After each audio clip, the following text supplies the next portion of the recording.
हमें एक बहुत पुरानी हवेली को दिखाया जाता है, जहाँ पर एक औरत होती है जो बहुत ज्यादा डरी हुई होती है। वो यहाँ से भागने की कोशिश करती है, लेकिन यहाँ पर बहुत सारे लोग हैं। वो जानती है कि वो यहाँ से भाग नहीं सकती, इसीलिए वो अपनी जान दे देती है। इस घटना के कई सालों के बाद हमें न्यूयॉर्क शहर में एक लड़की को दिखाया जाता है जिसका नाम ईवी है।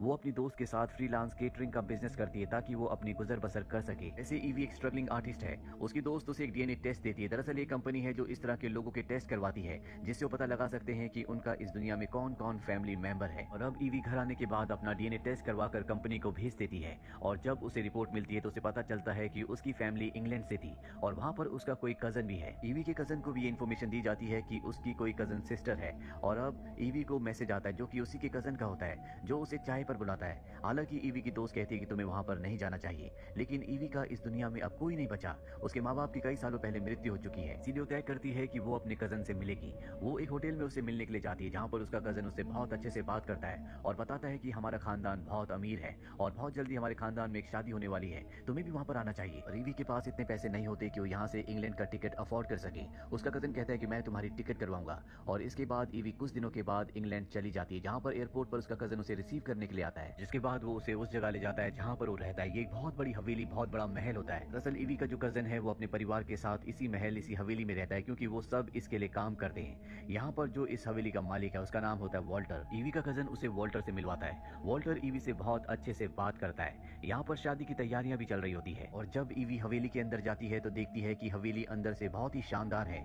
यहाँ पर ईवी को उसकी एक सर्वेंट दी जाती है जो उसे उसका कमरा दिखाती है, साथ ही उसे यहाँ के कुछ रूल्स बताती है जिसके मुताबिक वो लाइब्रेरी में नहीं जा सकती। वो कहती है कि अगर आपको कुछ भी चाहिए हो तो आप बाहर मत आना, सिर्फ बेल बजा देना, मैं आपकी खिदमत के लिए आ जाऊंगी। ईवी अब खिड़की का पर्दा हटाती है और देखती है कि खिड़की पर लोहे की शार्प रॉड्स लगी होती है, जिसे देखकर वो हैरान होती है। वो सर्वेंट से पूछती है कि रॉड्स किस लिए हैं। वो बताती है कि कभी कभी परिंदे अंदर आ जाते हैं, इसीलिए रॉड्स को लगाया गया है ताकि परिंदे अंदर ना आ पाए। और इसके बाद वो चली जाती है।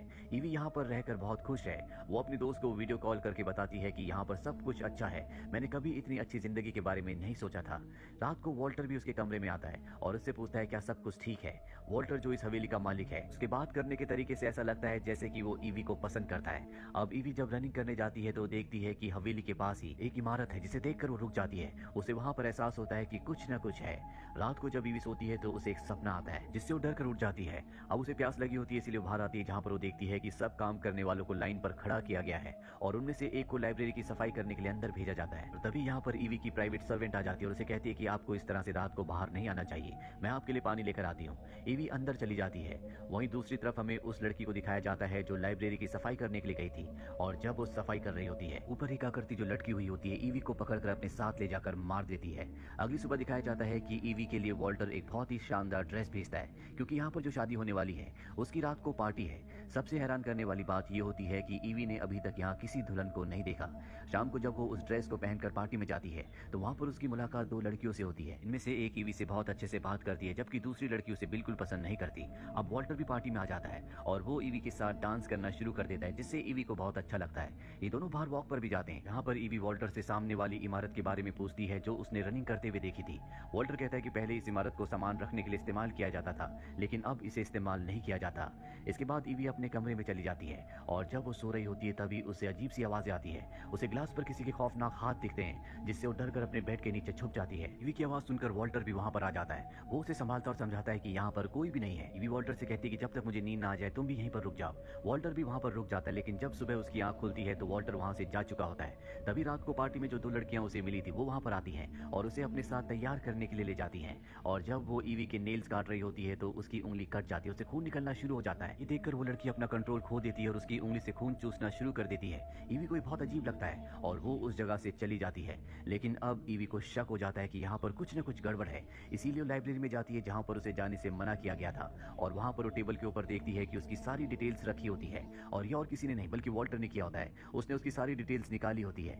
ईवी को अब ये सब बिल्कुल अच्छा नहीं लगता, इसीलिए वो अपना सामान पैक करके यहाँ से जाने लगती है। पर तभी वॉल्टर उसके सामने आता है और कहता है कि ये सब मैंने इसलिए किया क्योंकि मैं तुम्हें पसंद करता हूँ, और मैं नहीं चाहता था कि मैं किसी भी लड़की को अपनी जिंदगी में शामिल कर दूं, क्योंकि बहुत सारी लड़कियां मेरी दौलत के लिए मुझसे जुड़ना चाहती हैं। ईवी भी अब वॉल्टर को पसंद करती है, इसीलिए वो यहाँ पर रुक जाती है। रात को वो डिनर टेबल पर जाती है जहाँ पर वॉल्टर के सभी लोग तैयार होकर उसका इंतजार कर रहे होते हैं। वॉल्टर यहाँ पर बातों बातों में ऐलान कर देता है कि वो ईवी से शादी करेगा।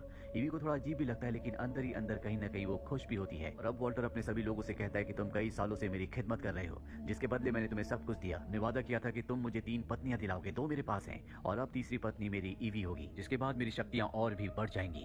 और इसके बाद वॉल्टर खून पीता है। ईवी को समझ में आ जाता है कि वॉल्टर कोई इंसान नहीं बल्कि वो वैम्पायर है और उसकी जो 2 पत्नियां हैं वो वही 2 लड़कियां हैं जो उसे पार्टी में मिली थी। इनमें से एक लड़की ने उसकी उंगली कटने पर उसका खून भी चूसा था और ये दोनों भी वैम्पायर्स होती है और ये तीनों के तीनों कई सालों से जिंदा हैं। दरअसल वॉल्टर की जो तीसरी पत्नी थी वो और कोई नहीं बल्कि ईवी की दादी थी, वही लेडी जिसने इस कहानी की शुरुआत में अपनी जान ले ली थी। दरअसल वॉल्टर हर किसी से शादी नहीं कर सकता, वो किसी खास खून से ही शादी कर सकता है और उसने सबसे पहले शादी की थी ईवी की दादी से जो उसकी तीसरी पत्नी थी। इसके बाद उसकी शक्तियां और भी बढ़ गई, लेकिन ईवी की दादी के मरने के बाद उसकी शक्तियां कम हो गई और अब अगर उसने ईवी से शादी कर ली क्योंकि उसके अंदर भी उसी की दादी का खून है तो एक बार फिर से रिचुअल पूरा करने के बाद उसकी शक्तियां और ज्यादा बढ़ जाएंगी। ईवी अब यहाँ से जाना चाहती है लेकिन वॉल्टर उसे रोक लेता, उसे समझाता है कि अगर तुमने मेरी बात मानी तो तुम हमेशा के लिए जिंदा रहोगी, तुम्हें कभी कोई बीमारी नहीं होगी, तुम्हारे अंदर बहुत ज्यादा ताकतें आ जाएंगी और इस दुनिया की हर एक चीज तुम्हारे कदमों पर होगी।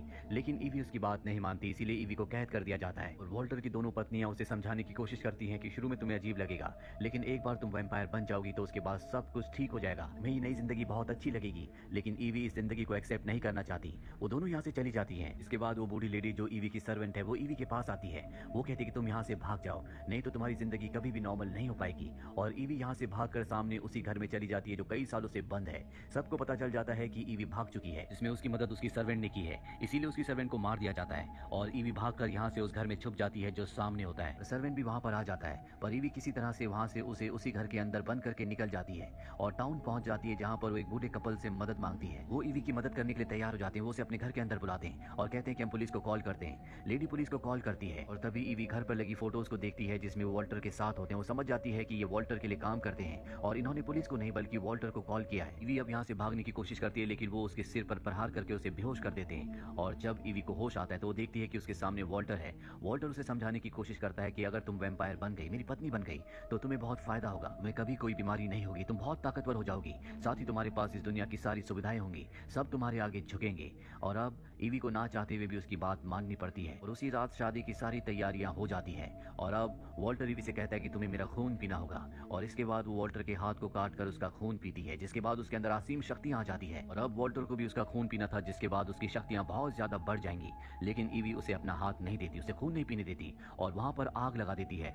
साथ ही वो वॉल्टर के ऊपर हमला करके उसे जख्मी कर देती है। वॉल्टर अब बहुत कमजोर हो चुका है। इसके बाद ईवी यहाँ से जाने लगती है लेकिन वॉल्टर की जो पत्नी होती है वो उसके ऊपर हमला कर देती है और कहती है कि तुम वॉल्टर को नहीं मार सकती, वॉल्टर जिंदा रहेगा, हजारों सालों से हम जिंदा हैं और यहाँ के रूल्स को कोई नहीं तोड़ सकता। वॉल्टर को अपना खून पिलाना ही होगा क्योंकि अगर वॉल्टर मारा गया तो हम भी मारी जाएंगी। और इसके बाद वो ईवी के ऊपर हमला कर देती है और वो ईवी को मारने वाली होती है कि तभी वॉल्टर की दूसरी पत्नी दिल की बहुत अच्छी होती है उस पर हमला कर देती है। ये दोनों एक दूसरे से लड़ते हैं। दरअसल वॉल्टर की ये दूसरी पत्नी जो दिल की अच्छी है वो इस जिंदगी से परेशान हो चुकी है और अब उसे मुक्ति चाहिए। ये दोनों के दोनों जब लड़ रहे होते हैं तभी ये दोनों एक दूसरे का खात्मा कर देते हैं। वही वॉल्टर जो बहुत कमजोर हो चुका है वो ईवी को पकड़ लेता है क्योंकि वो उसका खून पीकर रिचुअल पूरा करना चाहता है ताकि उसकी शादी उससे हो जाए और एक बार फिर से वो ताकतवर हो जाए। लेकिन ईवी उसके ऊपर हमला करती है और उसे आग में फेंक देती है। वो बहुत कमजोर हो चुका होता है इसीलिए उसका खात्मा हो जाता है। इसके बाद ईवी यहाँ से निकल जाती है और 2 हफ्तों बाद दिखाया जाता है कि ईवी वॉल्टर का खून पीने के बाद उसी की तरह वैम्पायर बन चुकी है। उसके अंदर बहुत शक्तियां हैं और वो अपनी दोस्त के साथ मिलकर उसी आदमी को ढूंढने निकल पड़ती है जो उसका कजन बनकर उसके पास आया था